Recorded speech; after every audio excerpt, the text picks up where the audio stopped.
Oke, pagi ini kita akan membahas mengenai penyakit kulit akibat kerja. Ya, sebelumnya materi ini diberikan oleh Dokter Parte, tapi saya yang menggantikan karena Dokter Parte sudah pensiun ya. Em, Tujuan pembelajarannya yang pertama mengetahui dulu bagaimana struktur dan fungsi sistem kulit.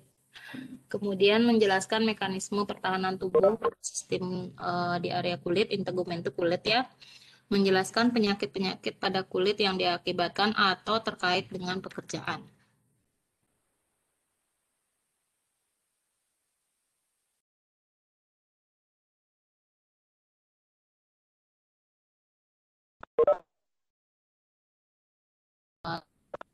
Salah satunya kulit ya. Sekarang kita refresh lagi. Eh, jadi kulit itu merupakan organ yang terbesar. Kalau kita gabung gitu ya dari seluruh tubuh, kulit itu luasnya sekitar 2 meter persegi. Ya, dengan berat 3 sampai 4 kilogram. Nah, kulit ini mengandung banyak jenis sel, jadi kombinasi banyak sel. Meskipun kita lihat itu dari luar kayaknya kulit itu tipis ya, tapi kalau kita buat sayatan, dilihat di bawah mikroskop itu ada banyak jenis sel yang ada di dalamnya, terdiri dari sel lemak, pembuluh darah, saraf, untuk alat penginderaan panas dan rasa raba, serta untuk kepekaan terhadap tekanan ya. Kemudian fungsi utamanya adalah memisahkan bagian tubuh kita yang di dalam itu dengan lingkungan luar. Jadi dia melindungi tubuh dari paparan luar gitu ya, dari lingkungan.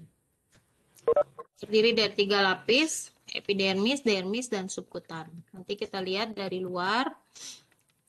Jadi dari bagian luar itu disebut dengan epidermis. Jadi epidermis ini yang paling atas ini. Jadi lapisannya eh, terdiri dari sel-sel epitel. Sel-sel epitel. Epitel itu dia bentuk selnya kalau masih ingat waktu belajar biologi, bentuknya pipih-pipih dia. Jadi ada yang kayak oval gitu ya, pipih dia bentuknya. Nah, epitel ini, epitel lain jenisnya ada yang berbentuk kubus, ada yang berbentuk campuran. Kalau yang kubus itu dia letaknya biasanya di daerah mukosa dan area urogenital ya. Nanti pada saat kita belajar reproduksi mungkin kita belajar. Kalau yang di kulit itu lebih banyak epitelnya bentuknya pipih. Ya, jadi di bagian luar kulit, jadi terdapat juga stratum corneum. Ini merupakan bagian terluar yang mengandung jaringan mati dan juga rambut. Sebenarnya ini bukan bulu. Ini karena slide-nya PDF saya susah edit. Jadi kalau bulu dan rambut tuh beda ya, Dek. Jadi kalau kita manusia dan hewan yang mamalia itu sebenarnya yang dimiliki adalah rambut. Ya, rambut itu apa? Rambut itu yang seperti ini tuh lurus dia, tidak ada percabangan. Tidak ada bagian cabang-cabangnya seperti pada burung. Kalau bulu itu yang ada yang disebut bulu itu adalah burung yang ada cabang-cabang apa namanya, ada batangnya kemudian ada cabang-cabang lagi gitu ya. Kalau kalian lihat kelompok burung ya, ayam itu ya. Jadi beda ya. Kalau dalam istilah biologi, bulu itu yang dimiliki burung ya. Tapi kalau kita yang mamalia itu rambut namanya. Misalnya apa namanya, beruang itu tuh rambut namanya, ya bukan bulu namanya. Tapi kita sering menyebutnya bulu gitu ya. Kalau selain di kepala namanya bulu, padahal itu namanya rambut. Maaf deh.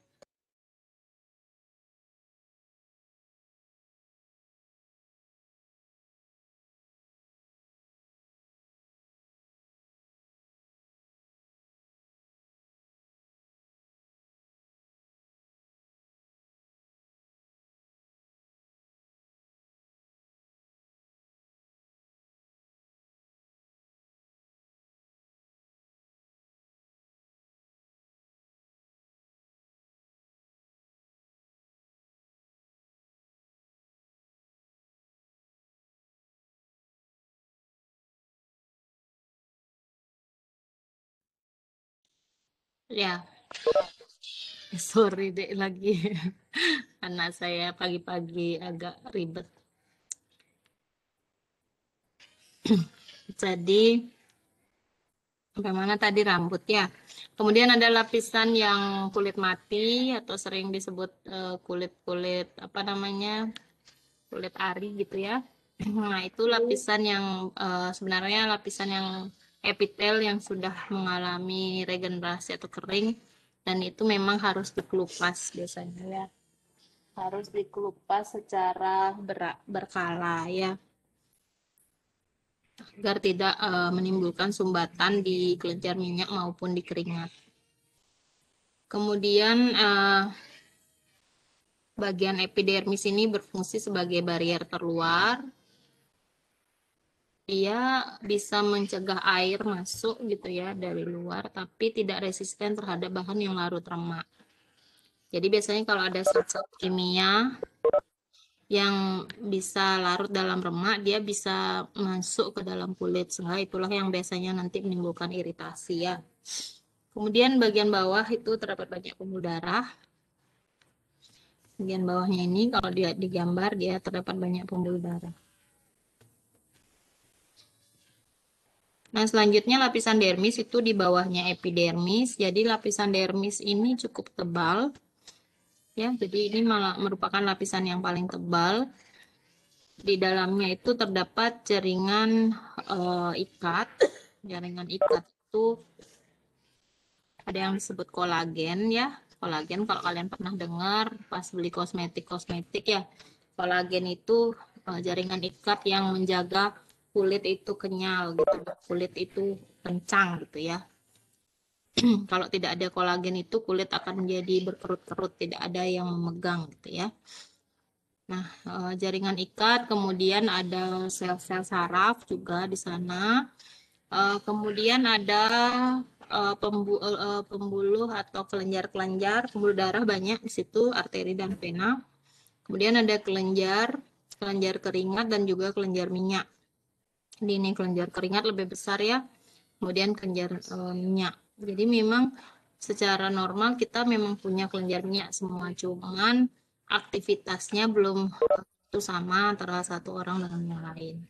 Itu sebabnya ada jenis-jenis kulit kering normal atau cenderung berminyak ya.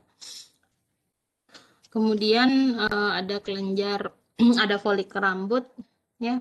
Folikel rambut. Jadi folikel rambut ini akarnya aja, tempat akar rambutnya. Itu kenapa kalau kita sudah cukur rambutnya atau dicabut, selama folikel ini masih ada, dia akan tumbuh. Gitu ya. Dan aktivitasnya beda-beda di jaringan atau area yang berbeda. Misalnya kayak di kepala itu lebih cenderung lebih panjang. Itu mungkin juga terkait dengan sistem alami untuk perlindungan tubuh ya, karena kepala kan harus terlindung dari benturan ya, jadi harus rambutnya lebih tebal. Kemudian berikutnya area subkutan ini yang paling dalam, yang dekat dengan organ lebih di dalam atau jaringan lemak ya. Jadi di sini biasanya tempat penyimpanan lemak. Lemak ini berfungsi sebagai insulator atau peredam. Peredam dari suhu luar, kemudian dari tekanan, dari benturan ya. Jadi jaringan lemak ini sebenarnya fungsinya bagus. Tapi kadang pada beberapa orang yang obesitas berlebihan ya menyimpan lemaknya karena mungkin asupan makanannya terlalu berlebihan sehingga diubah menjadi lemak.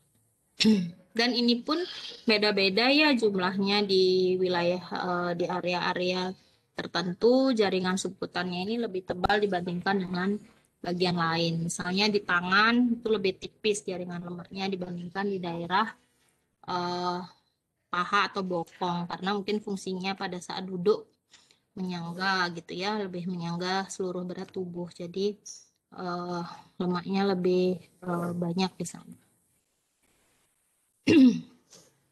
Area perut juga sebenarnya secara alami dia memang lebih tebal dibandingkan dengan daerah lain karena dia melindungi organ yang langsung ya. Jadi tidak ada tulangnya. Kalau di bagian perut kan nggak ada tulangnya, langsung dia kulit, kemudian ada lapisan yang namanya pembungkus lapisan perut itu namanya peritoneum ya. Jadi memang secara alami dia tebal, tapi kalau terlalu banyak juga dia akan menjadi sangat tebal dan memang susah untuk dihilangkan ya lemak di perut.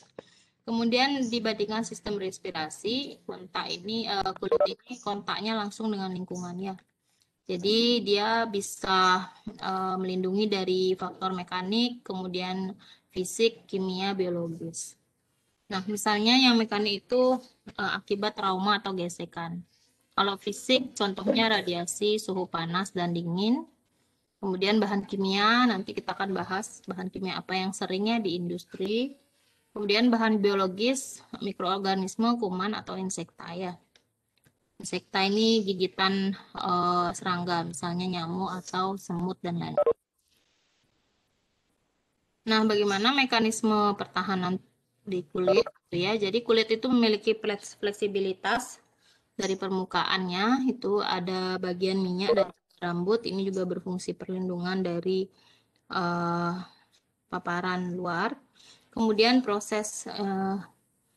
kalau ada misalnya proses mekanik yang berulang akan memunculkan masalah kulit seperti kalus atau penebalannya.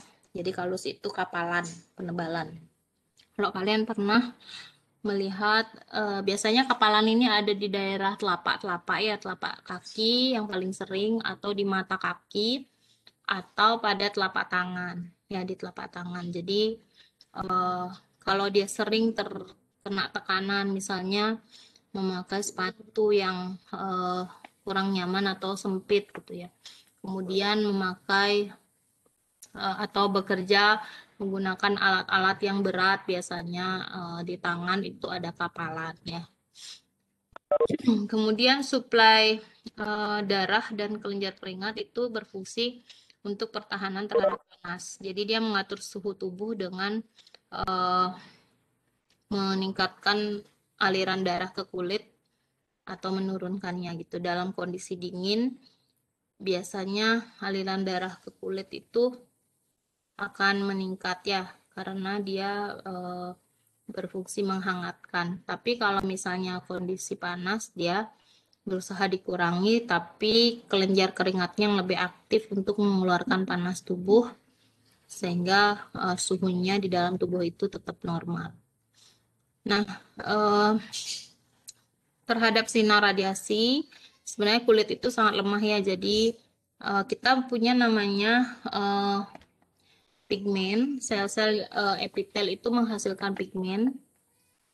Pigmen ini yang mewarnai kulit ya, jadi semakin coklat warna kulit, semakin gelap warna kulit, berarti pigmennya itu semakin aktif gitu ya. Jadi semakin banyak sebenarnya dia punya pigmen. Nah, ini sebabnya kenapa penduduk di daerah tropis seperti kita kulitnya berwarna lebih gelap dibandingkan dengan di negara 4 musim, karena paparan sinar matahari kita itu lebih banyak dibandingkan dengan di negara 4 musim, sehingga produksi pigmen kita memang akan lebih cepat itu atau lebih banyak gitu ya. Nah, itu sebenarnya fungsi yang normal dan justru itu fungsinya melindungi kulit kita ya, melindungi bagian tubuh kita yang di bagian dalam.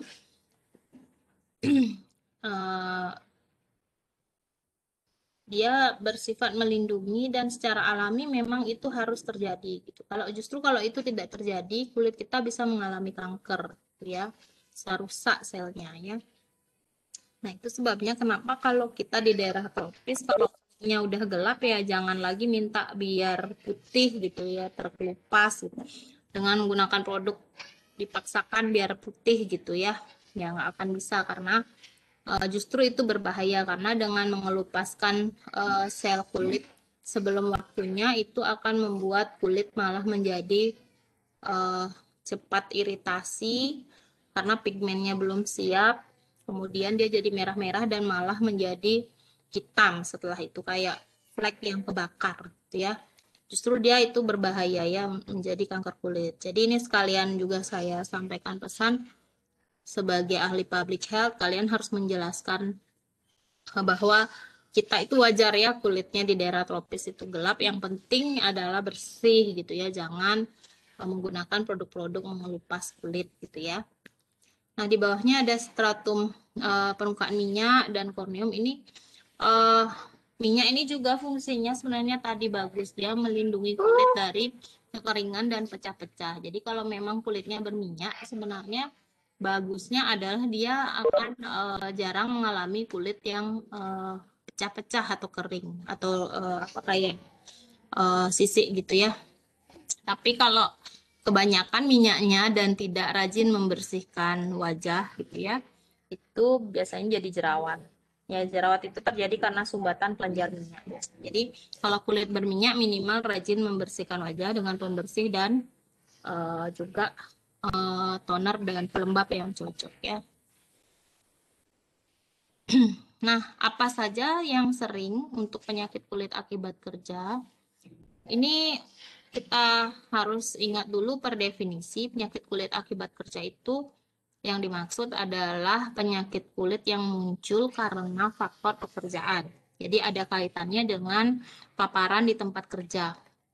Atau dia memang sudah punya masalah kulit sebelumnya, tapi diperparah oleh pekerjaan. Ya, di Singapura dilaporkan bahwa penyakit kulit akibat kerja ini nomor 2 terbanyak yang dicatat. Kemudian penyebab utamanya adalah minyak, pelarut, semen, dan ini bisa bersifat kronis ya, jadi hilang timbul dan dalam jangka waktu lama tidak sembuh-sembuh. Kemudian kejadiannya bisa menurun dengan penerapan hygiene perorangan, APD, dan juga mengaplikasikan krim profilaksis. Sebentar ya, Dek, saya kok.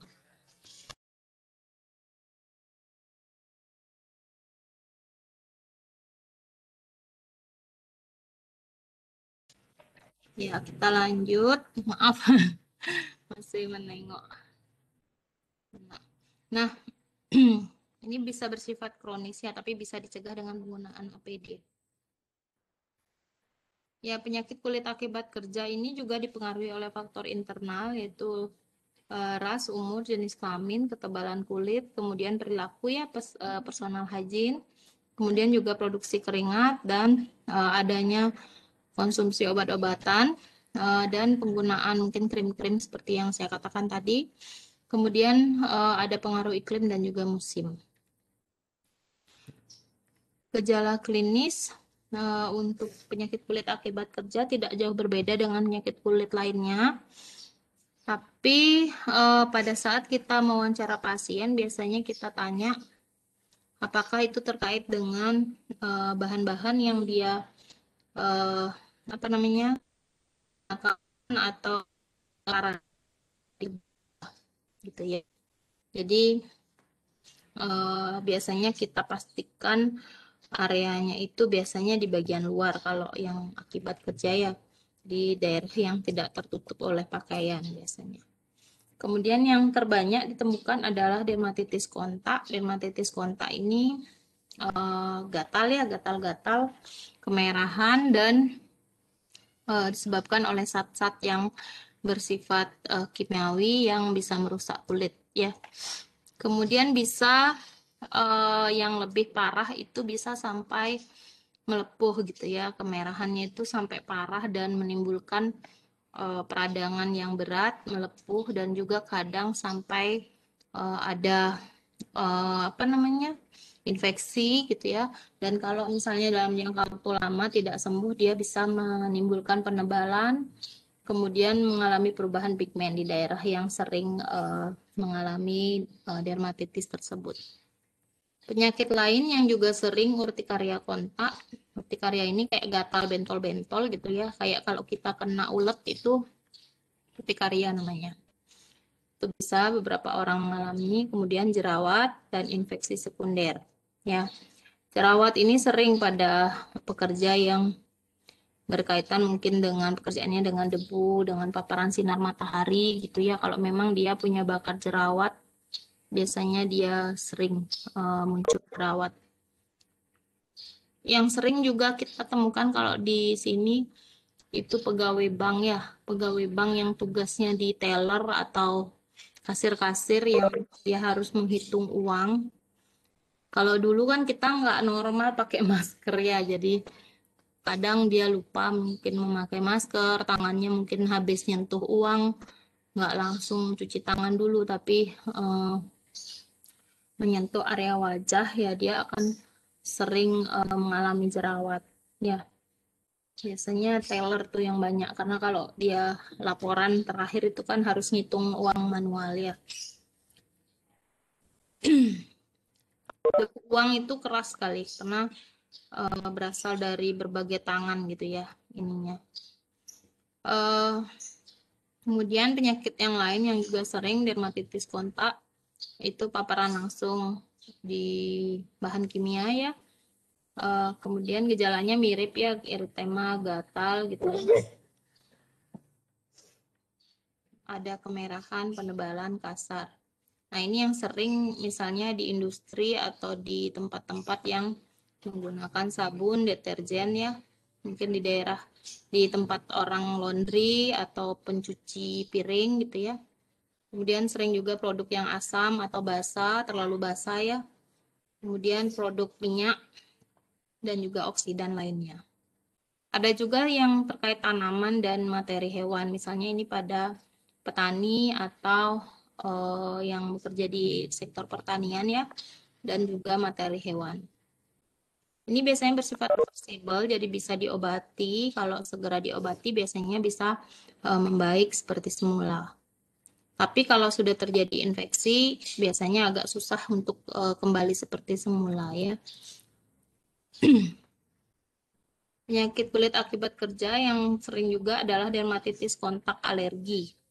Bedanya dengan yang iritan tadi, kalau yang iritan tuh memang bahannya terlalu kuat ya, sehingga menyebabkan kulit itu rusak ya.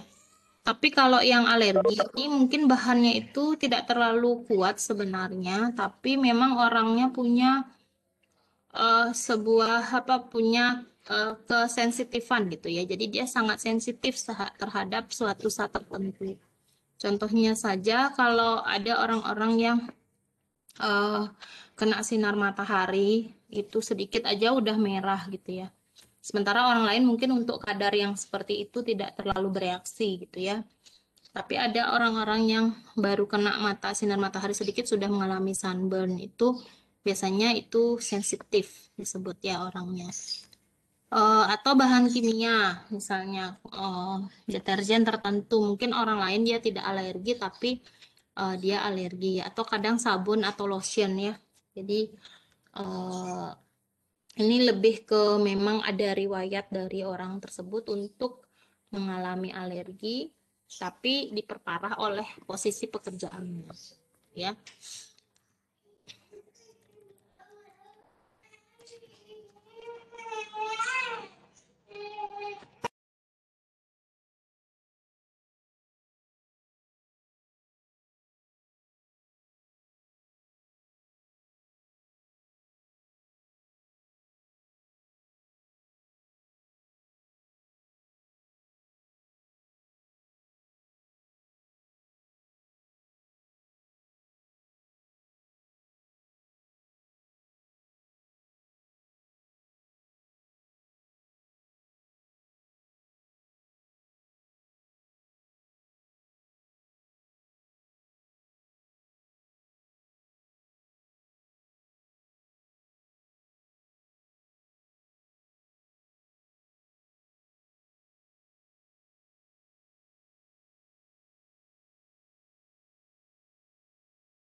Kemudian yang sering juga terjadi gangguan pigmentasi. Ini biasanya karena eh, bisa karena tadi paparan sinar UV, atau bisa karena zat-zat yang diserap oleh kulit ya, misalnya zat pewarna ya.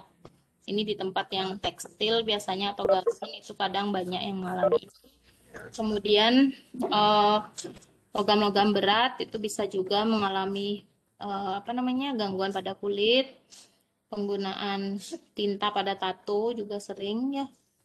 Kemudian perubahan pigmen melanin karena paparan panas biasanya juga ya. Panas nggak hanya dari sinar matahari, mungkin ada juga beberapa mesin yang mengeluarkan radiasi yang mengubah bentuk atau pigmentasi kulit. Penyakit kulit akibat kerja lainnya yang ditemukan tapi jarang ya, bisa lupus ya akibat arsen, kemudian jerawat yang disebabkan oleh biphenyl polyhalogen, kemudian kanker. Ini masih jarang sih di negara kita ya. Karena memang di negara kita kan seperti yang saya katakan tadi, secara alami pigmentasi kita melindungi tubuh kita ya dari kanker. Cuman beberapa orang menggunakan krim-krim untuk mengelupas kulit sehingga ketika kena sinar justru malah memicu terjadinya kanker.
Sorry, saya lanjutkan lagi. Jadi pada saat mendiagnosis, kita harus menghilangkan dulu penyebab-penyebab lain selain yang merupakan paparan di tempat kerja ya. Misalnya kalau di rumah memang juga ada paparan yang terkait dengan masalah kulitnya. Misalnya di rumah juga dia alergi terhadap deterjen yang digunakan gitu ya, atau ada debu atau apapun. Kemudian penggunaan kosmetik, kemudian juga ada riwayat atopi. Ya, atopi ini alergi yang saya katakan tadi, hipersensitivitas ya. Jadi seperti orang yang punya asma, punya riwayat sering bersin-bersin di pagi hari, itu biasanya juga dia punya peluang memiliki alergi di area kulit ya. Jadi sering timbul eksim namanya ya. Kemudian diagnosisnya kita tegakkan dari anamnesis. Anamnesis itu dari wawancara pada pasien mengenai kebiasaan dan apa yang dia gunakan dan kontak dengan material apa di tempat kerja. Kemudian area munculnya ruam itu di daerah mana ya pertama, kemudian menyebar kemana itu harus dicek terlebih dahulu. Kemudian berapa lama dia sudah bekerja dan apakah ada pengaturan pergantian tempat kerja gitu ya, dari tempat yang lama dengan yang baru gitu ya. Kemudian bagaimana hubungan ruam dengan periode kerja itu juga kita nilai ya. Nah, kemudian berikutnya kita juga tanyakan apakah sudah memakai APD dan apakah ternyata malah pemakaian APD itu yang menimbulkan alergi. Kadang beberapa orang alergi misalnya terhadap sarung tangan yang berbahan karet atau alergi terhadap masker, bahan masker yang uh, fiber gitu misalnya ya. Jadi kebanyakan kadang-kadang malah APD-nya sendiri yang membuat alergi. Jadi itu juga harus kita gali. Ini nanti bisa kalian baca apa saja yang cukup sering ditemukan ya untuk menyebabkan penyakit kulit akibat kerja. Ini saya sudah kirim slide-nya ke koordinatornya. Nah, bagaimana cara kita mengurangi di tempat kerja ya? Jadi kalau kita misalnya memberi saran kepada perusahaan, jadi pertama kita sebisa mungkin sebenarnya menghilangkan agennya ya. Jadi mengurangi kontak atau kalau memang tidak bisa sama sekali dihilangkan harus dengan menggunakan APD ya. Kemudian menggunakan bahan profilaksis seperti krim atau apapun yang mengurangi reaksi alergi. Kemudian mempertegas hygiene perorangan dan cara kerja dengan SOP yang baik. Kemudian jika ini tidak berhasil baru harus dirujuk ke klinik ya. Nah, manajemen lainnya untuk perusahaan bisa mereview untuk penempatan tenaga kerja ini juga berdasarkan kejadian penyakit kulitnya. Jadi kalau memang orangnya sudah benar-benar tidak bisa beradaptasi dengan zat yang dia pakai, mungkin perlu dipikirkan dia harus dipindahkan ke bagian lain. Ya, ya itu saja untuk kuliah mengenai penyakit kulit. Kalau ada pertanyaan, silakan. Mungkin kita punya waktu untuk tanya jawab sedikit. Silakan, ada yang bertanya?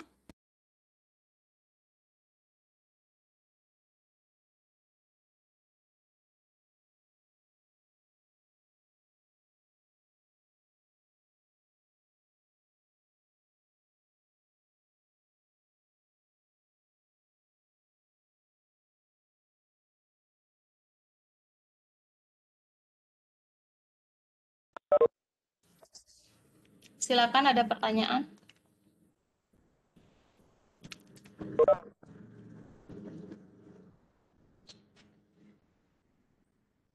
Kalau tidak ada, apa kalian ada ngetik di chat ya? Enggak ya? Selamat pagi dok, apakah suara Desa terdengar? Ya, silakan. Baik dok, perkenalkan saya Desa dengan NIM 094. izin bertanya dok, saya sempat membaca jika kalau kanker seperti yang lo katakan, kalau kanker kulit itu salah satu penyakit akibat kerja walaupun jarang yang terjadi pada kulit. Nah, salah satu faktor risiko kanker kulit yang saya baca itu banyaknya tahi lalat atau tahi lalat yang abnormal. Apakah jadinya jika adanya tahi lalat merupakan salah satu uh, penyebab faktor risiko penyakit akibat kerja pada kulit ini karena tai lalat sendiri kan bisa tiba-tiba bawaan dari kitanya sendiri seperti itu dok. Kalau untuk tai lalat itu memang bawaan ya biasanya. Jadi biasanya itu akan dicek kalau memang parah atau banyak itu harus dicek dulu apakah itu berpotensi ke kanker atau enggak gitu ya. Tapi kalau memang tai lalatnya itu istilahnya yang tidak berkembang gitu, itu mungkin aman gitu ya, nggak akan dia terganggu kalau dia bekerja. Tapi kalau itu yang hidup gitu, maksudnya dia terus membesar, itu biasanya harus dilakukan tindakan dulu. Apakah dicek dulu, diperiksa dulu, apakah dia kanker atau tidak. Kalau dia cuma tumor jinak, biasanya dioperasi dulu, diangkat ya, di eksisi dulu, kemudian diobati gitu. Tapi kalau terkait kerja sih kayaknya jarang ya muncul kayak gitu. Yang sering tuh hiperpigmentasi biasanya. Jelas deh? Baik, jelas dok, terima kasih dok. Ya, ada lagi yang lain?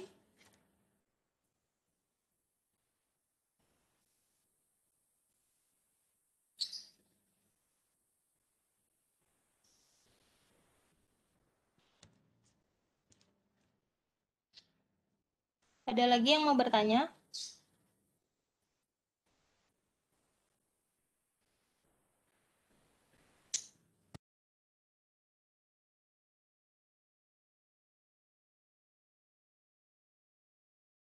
Pertanyaan lagi?